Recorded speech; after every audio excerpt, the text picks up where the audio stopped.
Hello everyone and welcome to Blank First Page. My name is Lucas. This video is brought to you, potentially, by you. You can now support this channel by becoming a member. Click the join button below the video to learn more.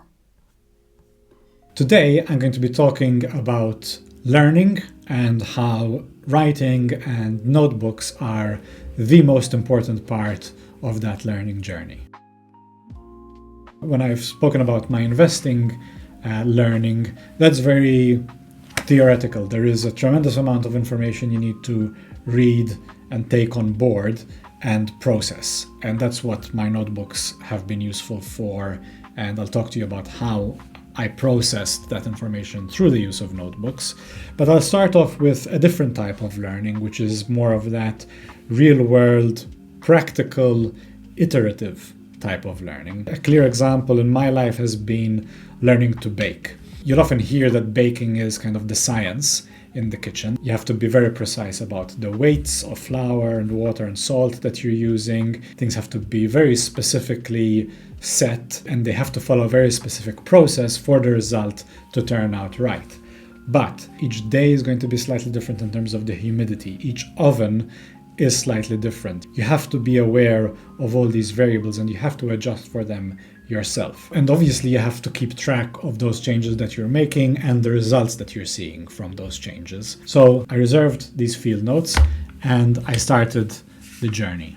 I started off with a basic recipe, very clearly wrote out all the steps, which is another important part of learning something for the first time. That's kind of the recipe and the instructions flowing through you in a very tangible, tactile way. As you do that, you can start to take on some of the learning of the process without having done it. So it's very useful to go through this exercise. So once I did that, then I started my own experiments. And here I was very meticulous, especially at the start, because I have no idea what I'm doing. So I'm very meticulous about the notes that I'm taking. I don't know at this point, early in the process, what is valuable information, what isn't. So I just write everything out. As I've done it a number of times, I then start learning what information is important to take note of and what isn't, and I can make my note-taking process itself more efficient. So when it comes to learning a skill like this, basically any skill that requires kind of an iterative, practical process to learn, take notes as you're doing it, because it accelerates that learning, because you can go back and access exactly what was happening and when, and that saves you time by making the same mistake again. So you're going to go and make the next mistake, but it will be a new mistake that you can learn from, and you kind of progressively eliminate the mistakes, and importantly, you know which mistakes you are eliminating. Now onto my investing notebooks. The personal history behind this is my father taught himself investing. He just powered through the textbook learning of everything, had to do all the research himself, find the books himself. He had to go through the difficult process of finding what is the good information and what isn't, kind of from the ground up, mostly without the help of the internet. I had the huge advantage that I have him who was able to filter the information and give me only the good information. But I also had never studied finance, accounting, or anything like that. So I had to find a way where I could take on these brand new concepts and make sure that I am internalizing them properly and in the right way, and that I understand the ideas kind of in and out. And I mean, most kind of book learning is like that. Book learning is hard when you're not motivated to learn the subject. But if you are motivated to learn the subject, the learning part, the willingness to learn is there. You just have to find a good process to allow that willingness to take charge and for the information to sink in. So there were kind of a few stages of the way I learned. It started off with more or less private tutoring and private lessons from my father. A lot of it happened over email, where my father would write out very long, detailed emails about specific concepts in his own words, filtering all the information he had taken on and summarizing it into the core concepts. And it's all fine when you're reading something, but when it is a brand new concept, you probably have to read it many times over to fully grasp everything that's happening. One way I found to shortcut the number of times you have to read, but to supercharge the learning that you take on, is literally just to copy and paste and write out what you are reading. There's now academic studies that have been done that show that this is a proven method, and specifically writing it out by hand with pen on paper as opposed to typing it out. When you are writing something out with pen on paper using your handwriting, there are fine motor skills involved in that. Your brain, your biology, your chemistry is very focused and engaged in the activity that you're doing because it requires these fine motor skills.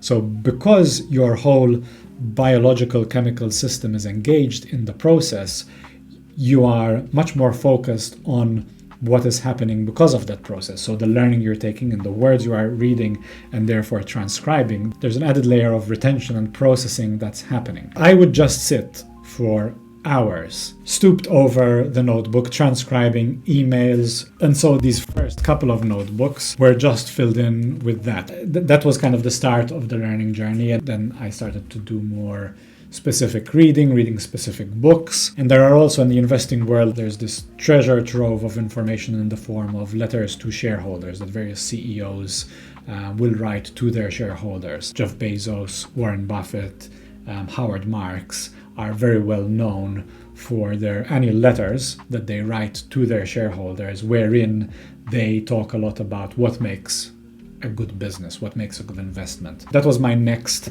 layer of transcription, writing out word for word the letters of these kind of investing masters as a way to learn, but also as a way to understand how they think. Because if you are writing someone else's words out in your own handwriting, there's something that happens about you're able to access that frame of mind much better than if you're just listening to it or if you're just observing it from kind of an outside view. As I got better versed in the discipline, as I started practicing it myself, I did much less of the transcribing and it became more note-taking.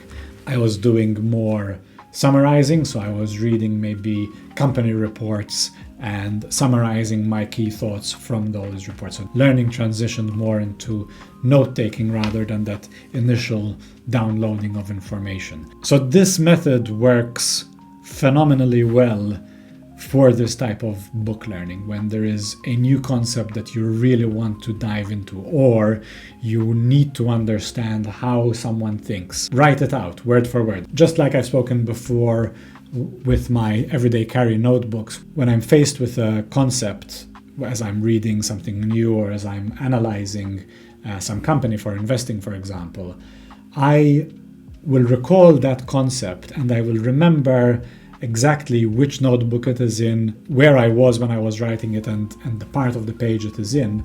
I don't necessarily need to go and refer back to the notebook, because the fact that I'm able to recall the point at which I was learning it so vividly allows me then to recall other parts of that same concept. So all I need is the trigger for the concept.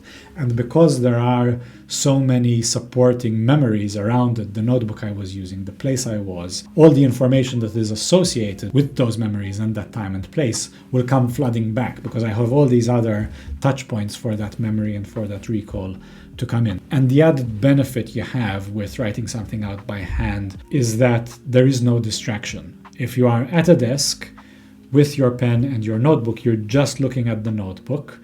You're thinking about what it is you're writing out. It's an activity that lends itself quite well to focus, because you can take yourself away from the distractions that are so present everywhere with our phones and with our laptops. You will learn things properly in and out, you'll retain things better, and you will also be able to recall them later on much better than if you had just read the thing or listened to a talk at some point in the past. So let me know in the comments if you've applied any of these methods yourself before using notebooks. Thank you very much for watching, and I'll see you in the next one.